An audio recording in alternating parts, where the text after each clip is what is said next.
Alors, dernier mot, pour évoquer rapidement comme on le fait là, votre parcours, c'est bien sûr Hergé. Alors Hergé, le fils de Tintin, chez Flammarion. Et non pas son père. Hein, bon, voilà.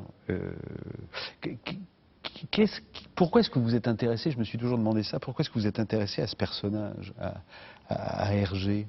Bon, au début, je me suis intéressé aux aventures de Tintin, que je trouvais une œuvre merveilleuse, qu'on pouvait Alors, lire, relire, redécouvrir. C'est une BD qui vous a accompagné pendant l'enfance? Oh oui, c'est ça, oui, je l'ai lu, relu, et finalement je me suis rendu compte un jour que c'était la seule œuvre que j'avais lue à tous les âges de ma vie. Mon âge n'était pas très avancé à ce moment-là, mais enfin quand même, déjà j'étais adulte et je lisais par exemple Roland Barthes, et je continuais à le lire. Donc je pense que l'œuvre a une capacité de réinvention à travers les lectures, et puis Hergé, lui, il était complètement caché derrière Tintin, il avait l'air neutre, un peu presque anodin, personnage assez coincé en interview, et j'ai découvert en écrivant cette biographie un personnage complètement fascinant, compliqué, enfin j'aurais pu le deviner parce qu'on n'écrit pas une œuvre comme ça. Alors on le voit la même couverture du livre, personnage assez sombre, dépressif, avec des passages à vide, rêvant dès 1948 d'arrêter Tintin.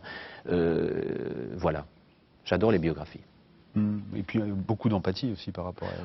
Oui, enfin, un peu d'empathie. Parce que je ne ferai pas la biographie de quelqu'un que je n'aime pas, ce qui ne veut pas dire qu'on est un admirateur inconditionnel. Je déteste l'idée de la géographie, mais je crois que consacrer 500 pages à un personnage qu'on n'aime vraiment pas, quelle tristesse. Alors, finalement, j'ai beaucoup écrit en collaboration avec des dessinateurs, etc. Et quand j'ai fait une biographie comme celle-là, j'ai eu l'impression d'écrire en collaboration avec quelqu'un que j'avais un tout petit peu connu et qui était là. Et à chaque moment, je me disais, qu'est-ce qu'il aurait pensé s'il avait lu le livre? Est-ce qu'il m'aurait insulté? Est-ce qu'on se serait encore parlé? Est-ce que bon, voilà.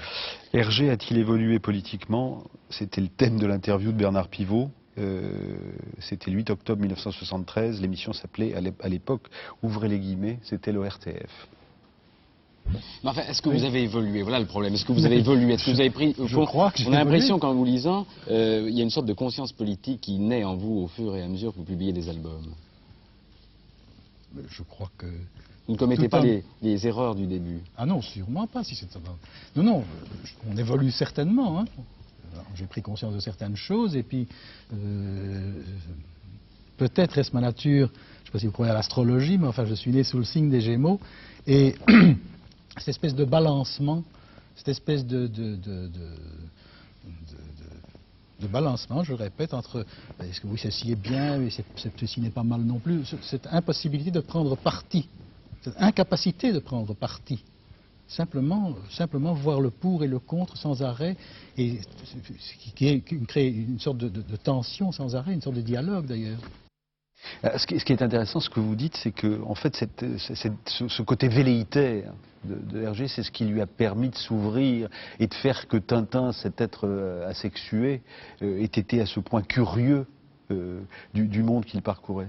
Oui, Tintin est un non-personnage au sens classique. Hein. C'est une figure dont le lecteur prend la place. Et c'est amusant aussi parce que Tintin est devenu un des symboles de la Belgique, alors que la seule chose que fait Tintin, c'est de quitter son pays. Dès la première image, la première case de Tintin au pays des Soviets, il monte dans un train et pratiquement chaque aventure est un départ. Alors c'est une définition en creux de la Belgique, et notamment de Bruxelles, capitale de l'Europe. Il y a là de quoi méditer. Avant de demander